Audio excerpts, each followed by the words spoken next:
Seri 9 Pedang Kayu Harum, Pendekar Mata Keranjang, Cerita, Ho Ping Hu, Audiobook, Novel Silat, Bab 14. Akan tetapi Kait terkenal kejam kepada istrinya, suka marah-marah dan memukuli. Dan ketika istrinya sakit berat, Kait bahkan berusaha untuk meminang seorang gadis putri temannya sendiri yang kemudian ditolak sehingga menimbulkan pertengkaran. Tahulah dia kini mengapa Kait menjadi pengkhianat. Dia pernah memarahi Kait dan mengancam bahwa kalau Kait tidak mau mengubah tabiatnya, maka si gendut itu akan diusir dari pulau. Kait, benarkah engkau melakukan perbuatan keji itu? Tidak, Tochu, kata Kait dengan tubuh gemetar. Tadi pagi, ketika semua orang menyambut penyerbuan bajak laut, saya tidak melihat dia. Tentu saja saya menaruh curiga dan ketika saya mencarinya, dia sedang berusaha untuk membongkar kamar pusaka, kata seorang di antara kedua orang penangkapnya. Kami menjadi curiga dan setelah pertempuran selesai, kami lalu mencarinya dan menyeretnya ke sini, Tochu. Kait, engkau tahu bahwa aku bisa saja menyiksamu dan memaksamu untuk mengaku. Apakah engkau menantangku untuk menyiksamu lebih dahulu? Ciusian Sinkai berkata, suaranya dingin sekali, berbeda dengan sikapnya yang biasanya senyum-senyum ramah. Tiba-tiba Kait menjatuhkan diri berlutut di depan kakek itu, mengangguk-angguk laksana ayam sedang mematuk padi. Ampunkan saya, Tochu, saya dipaksa oleh Hek Bin Hai Leong, saya dipaksa mengantarkan, kalau saya tidak mau akan dibunuh. Ciusian Sinkai mengerti bahwa ucapan itu pun hanya sebagai mencari alasan saja untuk membersihkan diri. Baiklah, karena engkau bersekutu dengan mereka, engkau harus ikut pula dengan mereka. Lempar dia ke perahu kepala bajak itu. Ampun, jangan, saya akan dibunuhnya, teriaknya, akan tetapi, karena Ciusian Sinkai sudah memberi perintah dan memang para penghuni pulau tidak suka kepada orang yang curang ini, Kait lalu ditangkap dan diseret seperti seekor babi yang menguik-nguik, lalu dilempar pula ke dalam perahu. Perahu-perahu itu kemudian didorong ke tengah dan layar-layar dikembangkan. Tentu saja para bajak itu tidak ingin membiarkan perahu-perahu mereka meluncur tanpa kemudi.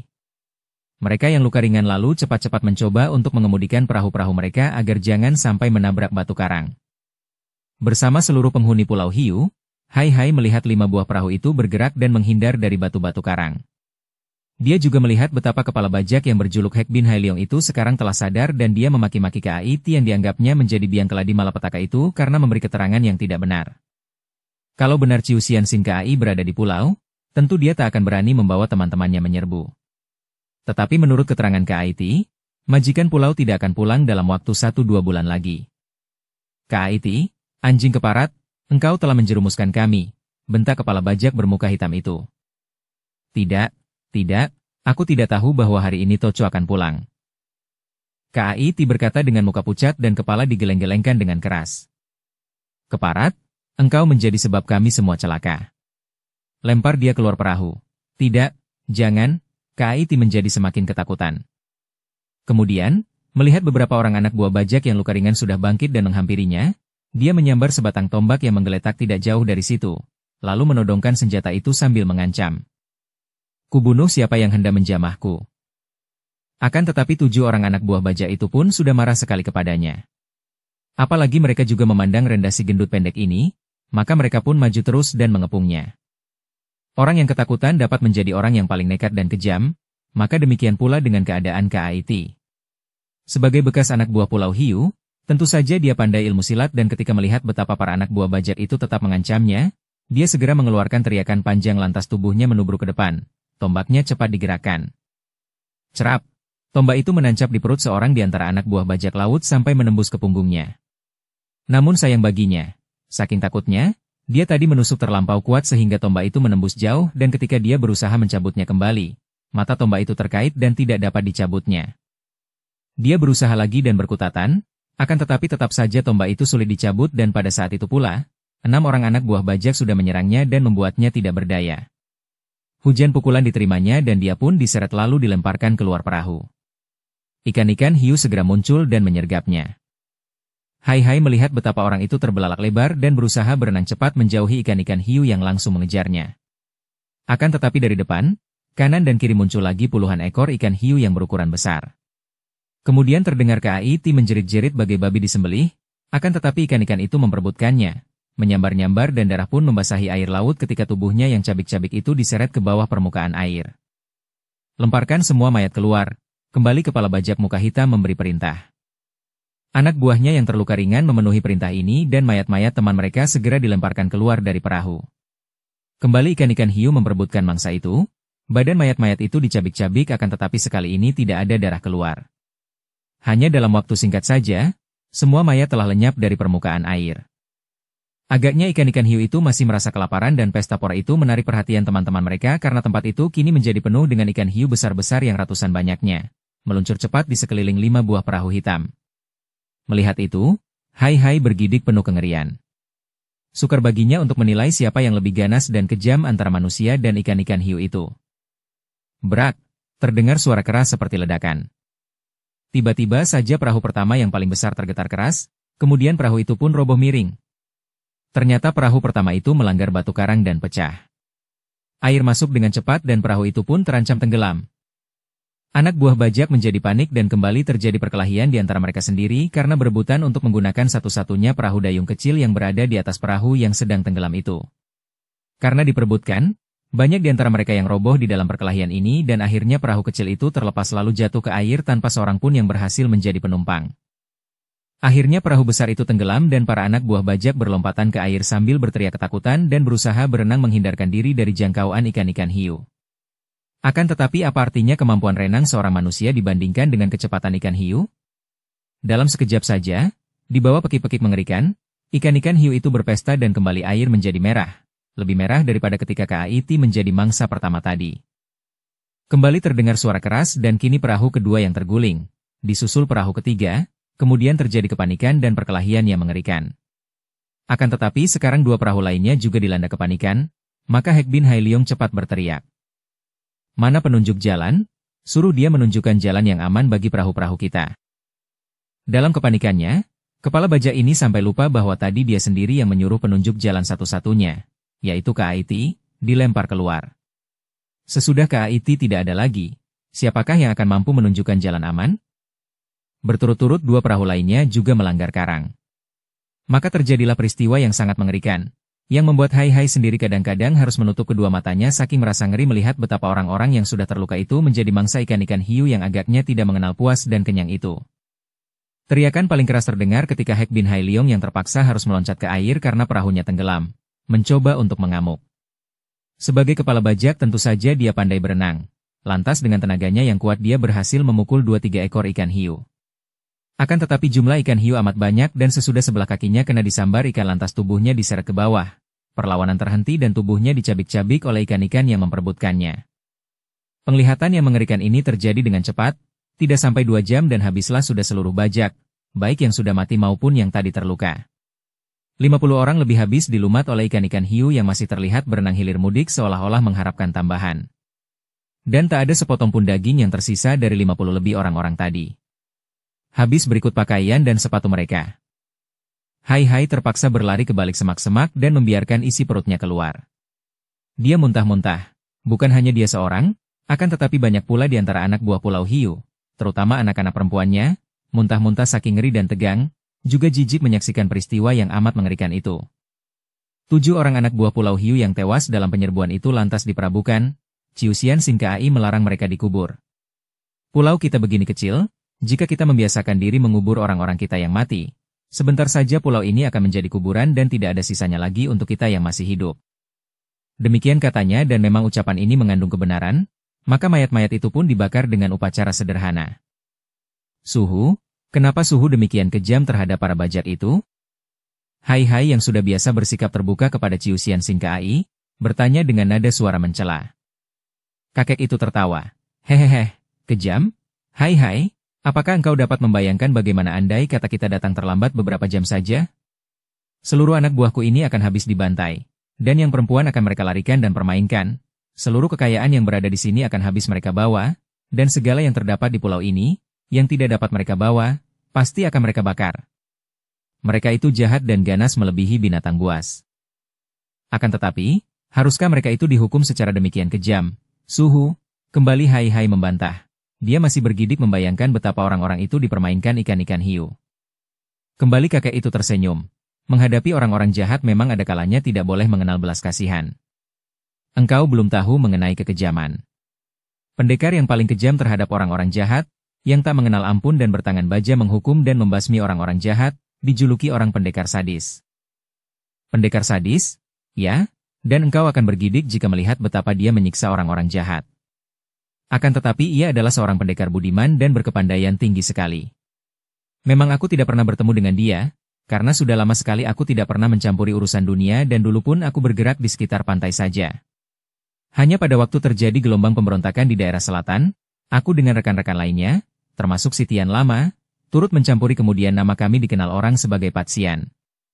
Menurut kabar, istri dari pendekar sadis juga pernah menjadi datuk selatan yang sangat terkenal. Kelak, apabila engkau sudah memiliki ilmu yang cukup, engkau boleh merantau dan berkenalan dengan para pendekar, termasuk pendekar sadis. Ketika Hai Hai diajak masuk ke dalam gedung yang dibangun oleh kakek itu di tengah pulau, anak ini terbelalak kagum. Gedung itu seperti istana saja. Ternyata gurunya yang baru ini adalah seorang yang kaya raya dan hidup sebagai seorang raja saja di pulau ini. Pantaslah kalau gerombolan bajak laut itu berusaha untuk merampok tempat ini. Mulai hari itu juga Hai Hai menjadi salah seorang di antara para penghuni Pulau Hiu. Dia mempelajari rahasia jalan masuk menuju pulau itu, dan selain mempelajari ilmu-ilmu silat tinggi dari Ciusian Sinkai, juga mematangkan ilmu-ilmu pukulan yang diperoleh dengan jalan, mengadu, Ciusian Sinkai dengan Sitian Lama secara tidak langsung. Dia pun mempelajari ilmu-ilmu dalam air dari para penghuni Pulau Hiu yang rata-rata mempunyai kepandaian bermain di air itu. Sebentar saja Hai Hai menjadi pemuda yang paling terkenal di pulau itu. Bukan hanya karena dia dianggap murid terkasih dari Tochu, akan tetapi karena memang dia cerdas dan lihai bukan main. Di antara para gadis-gadis kelahiran pulau itu, yang sebaya dengan Hai Hai, bahkan yang lebih tua sekalipun, dia sangat terkenal karena dia berwajah tampan, bertubuh tegap, juga lincah jenaka dan ramah, serta pandai merayu dan menyenangkan hati para gadis. 3 tahun kemudian, setelah Hai Hai berusia 15 tahun, dia pun menjadi rebutan di antara para gadis dan wanita di pulau itu. Setiap orang gadis jatuh cinta kepadanya dan ingin menjadi kawan dekatnya. Dan Hai Hai ternyata memiliki bakat untuk menyenangkan hati para gadis itu. Dia selalu bersikap manis dan ramah pada setiap orang gadis sehingga mulailah dia dikenal sebagai seorang pemuda perayu wanita. Para pemuda lain yang merasa iri kepadanya, menyebut dia pemuda mata keranjang yang seolah-olah hendak menggandeng semua wanita yang berada di situ. Tentu saja sebutan mata keranjang ini mereka lontarkan di belakang Hai Hai karena kalau berhadapan, mereka tidak berani terhadap murid Tochu yang paling lihai ini. Dukung channel Novel Silat dengan subscribe, follow, like, komen dan share. Tentu saja perkembangan ini tidak terlepas dari pengamatan Ciusian Sinkai. Ketika Hai Hai berusia 15 tahun dan melihat pemuda ini senang sekali bergaul secara akrab dengan para gadis di pulau itu hingga menimbulkan iri hati para pemuda lain. Pada suatu malam kakek itu memanggilnya dan mengajaknya bicara di dalam kamar. Hai Hai, berapakah usiamu sekarang? Seingat Tachu, ketika Tachu mengikuti suhu, menurut keterangan suhu Sitian Lama Tachu sudah berusia 12 tahun. Sampai sekarang, Tachu sudah 3 tahun ikut suhu sehingga kalau tidak salah, usia Tachu kini sudah 15 tahun. 15 tahun, ya? Kakek itu mengelus-elus jenggotnya sambil memandang tajam, mengamati muridnya itu. Memang Hai Hai berwajah tampan. Sepasang matanya tajam, hidungnya mancung dan mulutnya membayangkan kegagahan akan tetapi juga manis, sikapnya periang dan lincah sekali. Wajahnya cerah dan pertumbuhan badannya sangat baik sehingga dalam usia 15 tahun dia sudah nampak dewasa. Engkau sudah hampir dewasa, muridku dan melihat ketekunanmu berlatih, aku tak perlu merasa heran kalau engkau memperoleh kemajuan begini pesat dalam ilmu silatmu. Berkat bimbingan suhu yang bijaksana, mudah-mudahan Tachu akan selalu dapat belajar dengan tekun. Selain tampan dan ramah, anak ini pun amat pandai membawa diri, pandai mengeluarkan kata-kata yang menyenangkan hati orang, pikir Ciusian Sinkai. Tidak mengherankan jika para gadis suka padanya. Wanita memang paling suka kepada pria yang pandai merayu dan bersikap manis, apalagi kalau rayuan serta sikap manis itu bukan palsu, melainkan keluar dari watak yang ramah seperti Hai Hai ini. Hai Hai, engkau tahu bahwa seorang gagah akan selalu berterus terang dan tidak perlu menyembunyikan segala hal seperti seorang pengecut. Tachu mengerti, suhu, kata Hai Hai, tetapi hatinya merasa agak tidak enak karena dia dapat menduga bahwa tentu suhunya akan membicarakan sesuatu mengenai dirinya dan dia diharapkan untuk bicara terus terang. Hai Hai, aku mendengar dan melihat sendiri betapa engkau bergaul akrab sekali dengan semua gadis yang berada di pulau ini. Sampai sejauh manakah pergaulanmu itu? Hai Hai tersenyum, Agak malu-malu akan tetapi hatinya lega karena kiranya hal itu yang ditanyakan gurunya. Salahkah itu, Suhu? Tecu bergaul dengan mereka karena bukankah mereka itu masih terhitung satu keluarga di pulau ini? Pergaulan Tecu hanya akrab saja, bermain-main dengan mereka di pinggir pantai, menggoda ikan-ikan hiu, memancing ikan, bekerja di ladang dan kadang-kadang pada saat bulan purnama, Tecu membantu mereka berlatih silat di pantai berpasir sambil main-main. Ciusian Sinkai mengangguk-angguk dan tersenyum. Hal seperti itu adalah kesenangan sehat. Apakah hanya seperti itu saja? Apakah tidak pernah engkau melakukan hubungan yang lebih mesra lagi? Merangkul dan mencium seorang gadis misalnya? Kembali Hai tersenyum malu-malu, bahkan kini kulit mukanya berubah menjadi agak kemerahan. Suhu, apakah hal itu juga salah? Kalau sedang main-main, kadang-kadang kami saling rangkul dan, ada kalanya, kami saling cium karena dorongan rasa suka. Apakah itu, maksud Tecu, melanggar kesusilaan seperti yang pernah Tecu pelajari dari kitab-kitab yang diberikan oleh Suhu Sitian lama? Ciusian Sinkai tertawa. Hahaha, pelanggaran susila bukan ditentukan oleh pandangan umum terhadap suatu perbuatan. Jadi, kau pernah saling rangkul dan saling cium dengan seorang gadis? Apakah ada gadis tertentu di sini yang melakukan hal itu denganmu? Hai menggelengkan kepala dengan sungguh-sungguh. Tak hanya seorang tertentu, Suhu, akan tetapi, sebagian besar dari mereka, hampir semua, dan kau layani mereka semua itu? Suhunya bertanya, kini memandang dengan mata terbelalak walaupun mulutnya mengulum senyum geli. Hai mengangguk, kami melakukannya karena merasa gembira dan senang, Suhu. Apakah hal itu salah dan dilarang? Kalau Suhu melarangnya, tentu Tecu tidak berani lagi melakukannya. Tidak, muridku, aku tidak melarangnya. Akan tetapi, kenapa kemesraan itu kau lakukan dengan semua wanita yang berada di sini? Tidak semua, Suhu, kata Hai sejujurnya. Hanya, mereka yang suka saja dan juga mereka yang Tecu sukai. Kau maksudkan, mereka yang suka padamu dan mereka yang kau sukai karena mereka itu cantik? Jadi mereka yang cantik-cantik saja? Hai mengangguk dan meledaklah suara ketawa ciusian Sinkai. Hahaha, kau ini kecil-kecil sudah mata keranjang. Apakah hal itu tidak baik dan tidak boleh, Suhu? Dengan senyum lebar kakek itu berkata. Semua laki-laki adalah mata keranjang. Tidak ada seorang pun pria di dunia ini yang tidak suka melihat wanita cantik, kecuali kalau dia sakit dan ada kelainan. Apabila kebanyakan pria hanya menyembunyikan rasa sukanya, maka engkau menunjukkannya dengan terus terang. Engkau jujur, akan tetapi sifat mata keranjang ini juga ada bahayanya bagimu sendiri, muridku. Bagaimana bahayanya, Suhu? Engkau belum cukup dewasa untuk mengetahuinya dan kelak engkau akan tahu sendiri. Jika engkau tidak hati-hati, engkau akan menjadi hamba nafsumu sendiri, dan yang jelas, engkau akan mendatangkan rasa iri di dalam hati banyak pria. Sekarang pun di pulau ini para pemuda sudah merasa iri hati padamu karena engkau paling disuka oleh para gadis di sini. Para pemuda lainnya merasa tersisihkan. Akan tetapi Tecu tidak pernah merebut gadis orang, Suhu. Para gadis itu sendiri juga suka bermain-main dengan Tecu. Kenapa mereka tak mau seperti Tecu, menyenangkan hati para gadis itu? Hahaha, sudah kukatakan tadi, kebanyakan kaum pria merahasiakan rasa suka mereka terhadap gadis-gadis cantik. Ada yang demi harga diri, ada yang karena malu, atau demi kesopanan dan sebagainya. Sekarang dengarkan baik-baik, Hai. Engkau boleh saja bergaul dengan mereka, akan tetapi, urusan peluk cium itu sedapat mungkin harus kau jauhi, atau setidaknya harus kau kurangi.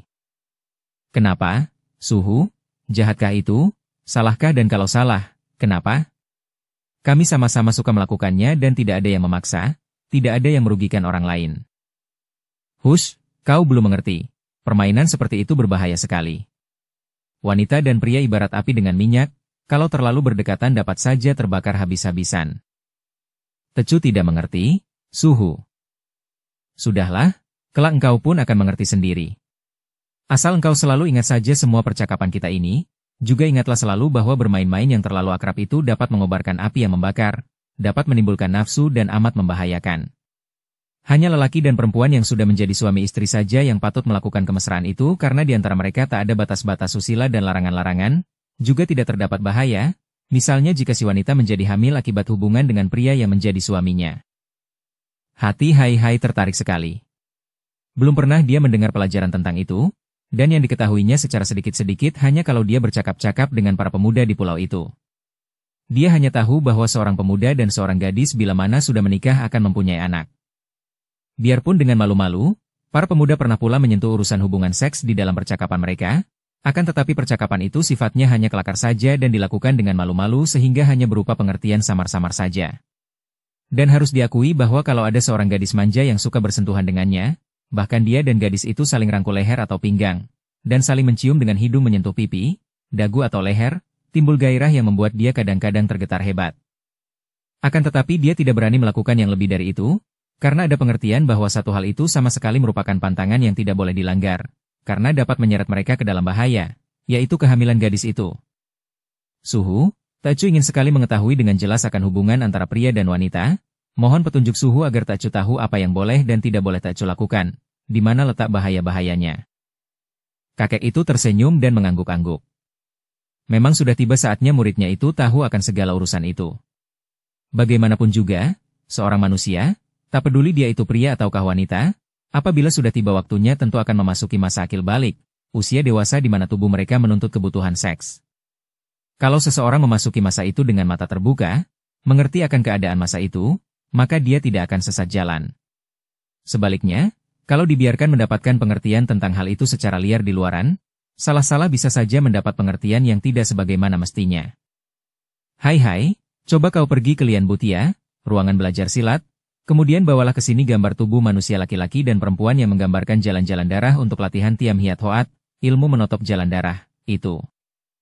Hai segera pergi lantas kembali ke kamar Suhunya sambil membawa dua gulungan gambar yang melukiskan tubuh seorang pria dan seorang wanita dengan garis-garis jalan darah masing-masing yang memiliki sedikit perbedaan. Dia sudah hafal akan jalan-jalan darah pria dan wanita itu, akan tetapi kini perasaannya membisikkan bahwa yang hendak diajarkan Suhunya sama sekali bukan mengenai jalan darah. Ciu Xian Sin Kai menggantungkan dua gambar itu berdampingan pada dinding, kemudian mulailah dia menjelaskan tentang keadaan tubuh pria dan wanita dalam kaitannya dengan seks. Dengan jelas, tanpa malu-malu, tanpa ragu-ragu dia menceritakan semua, mulai dari hubungan kelamin, sampai terjadinya benih yang tumbuh menjadi seorang anak di dalam rahim si wanita. Dengan perlahan-lahan dia memberi penjelasan sehingga Hai dapat memperoleh gambaran yang amat jelas tanpa menjadi terangsang. Nah, sekarang engkau tentu sudah mengerti betul. Adalah suatu hal yang wajar apabila pria tertarik kepada wanita cantik dan sebaliknya, muridku. Daya tarik dari masing-masing pihak itulah yang merupakan syarat utama sehingga pria dan wanita saling mendekati dan melakukan hubungan badan sehingga terlahirlah manusia-manusia baru, seperti juga yang terjadi pada semua binatang dan semua tumbuh-tumbuhan. Yang berbeda hanyalah cara melakukan hubungan itu saja. Tanpa pertemuannya dua zat Im dan Yang, takkan terjadi pertumbuhan kehidupan baru. Hai mengangguk-angguk tanpa menjawab, hanya sepasang matanya kadang-kadang memandang wajah Suhunya, kadang-kadang memandang kedua gambar tubuh manusia di dinding itu. Karena itu berhati-hatilah mengendalikan rasa sukamu terhadap wanita. Pergaulan akrab boleh saja, kenapa tidak? Hanya saja, engkau harus berhati-hati. Hubungan kelamin yang dapat membuahkan manusia baru, hanya tepat dilakukan oleh dua orang pria dan wanita yang saling mencinta, yang sadar bahwa hubungan mereka bisa menghasilkan anak, dan keduanya sudah siap untuk menerima kehadiran anak itu untuk dibesarkan serta dididik. Hubungan yang berdasarkan nafsu dan isem belaka, kalau sampai membuahkan anak, tentu akan mereka terima sebagai suatu malapetaka dan hal ini tentu saja sangat tidak baik. Terima kasih atas segala petunjuk Suhu yang amat berharga, kata Hai dengan hati lega. Sebegitu jauh, belum pernah dia melakukan pelanggaran dan memang dia merasa sangat ngeri kalau membayangkan bahwa dia akan lupa diri bersama seorang gadis, melakukan hubungan, kemudian mendapat kenyataan bahwa gadis itu mengandung dan melahirkan seorang anak. Tidak, dia belum siap untuk menjadi ayah. Belum siap untuk menikah, dia akan selalu ingat akan bahaya ini. Nah, sekarang engkau sudah tahu. Orang-orang muda di pulau ini mempunyai ayah dan bunda, tentu mereka akan mengetahui hal itu dari orang tua mereka. Engkau boleh saja mengajak mereka bicara tentang ini, juga boleh engkau memberitahu kepada para gadis itu supaya mereka berhati-hati. Wanitalah yang menanggung akibat jauh lebih hebat daripada pria dalam hubungan di luar nikah ini, karena wanitalah yang akan mengandung dan melahirkan anak. Jadi wanita yang terutama sekali harus mengekang diri dan berhati-hati. Masih bagus kalau si pria bertanggung jawab dan mencintanya dengan sungguh-sungguh sehingga bersedia menjadi suaminya, menjadi ayah dari anaknya. Tapi bagaimana kalau mendapatkan pria yang hanya main-main karena terdorong nafsu belaka, setelah wanita itu mengandung lalu meninggalkannya begitu saja? Sejak menerima petunjuk dan nasihat gurunya, Hai Hai bersikap lebih hati-hati. Bukan berarti dia menjauhi wanita, sama sekali tidak. Dia memang suka sekali bergaul dengan gadis-gadis, apalagi gadis yang cantik manis dan manja. Dia senang mengamati wajah mereka yang manis, rambut mereka yang halus dan kulit tubuh mereka yang putih mulus. Dia suka mencium bau sedap tubuh mereka, suka mendengar suara mereka yang halus merdu dan manja, menyentuh kulit yang hangat dan halus. Betapapun juga, dia kini lebih berhati-hati. Masalah seks dan hubungan antara pria dan wanita, terutama sekali antara muda-mudi, sejak dahulu menjadi bahan perdebatan, pergunjingan, penulisan yang tak kunjung habis, dan membikin pusing kebanyakan orang tua, terutama yang mempunyai anak gadis. Ada yang condong untuk menggunakan tangan besi berupa pelajaran-pelajaran tentang dosa, tentang kesusilaan, dan sebagainya untuk mengekang anak-anak mereka supaya jangan sampai tergelincir oleh godaan nafsu dalam diri sendiri. Nafsu yang mulai bangkit sejak tubuh mereka menjadi dewasa. Ada pula yang acuh saja, bahkan kurang perhatian dan bersikap masa bodoh.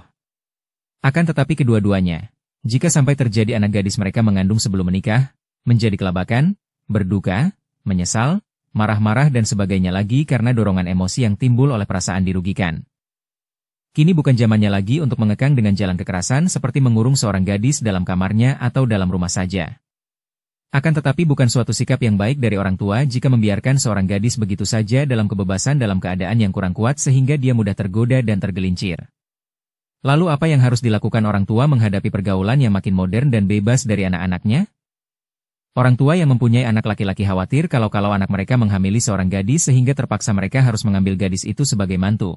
Cocok ataukah tidak? Sudah waktunya anak mereka menikah ataukah belum? Sebaliknya, orang tua yang mempunyai anak gadis selalu khawatir kalau anaknya itu tergoda lantas tergelincir menjadi hamil. 1001 usaha dilakukan orang-orang tua setelah gadis itu hamil, diantaranya cara yang tidak terpuji, yaitu dengan mencoba untuk menggugurkan kandungan itu. Setiap anak mempunyai dunianya masing-masing, kehidupannya sendiri, selera dan jalan pikiran, pandang hidupnya masing-masing. Tapi semua ini tidak terpisah sama sekali dari pengaruh lingkungan, terutama lingkungan keluarganya. Sudah sepatutnya jika anak yang lahir di dunia karena ulah ayah bundanya, memperoleh cinta kasih yang murni dari ayah bundanya, karena hanya kasih sayang inilah merupakan pendidikan yang paling benar.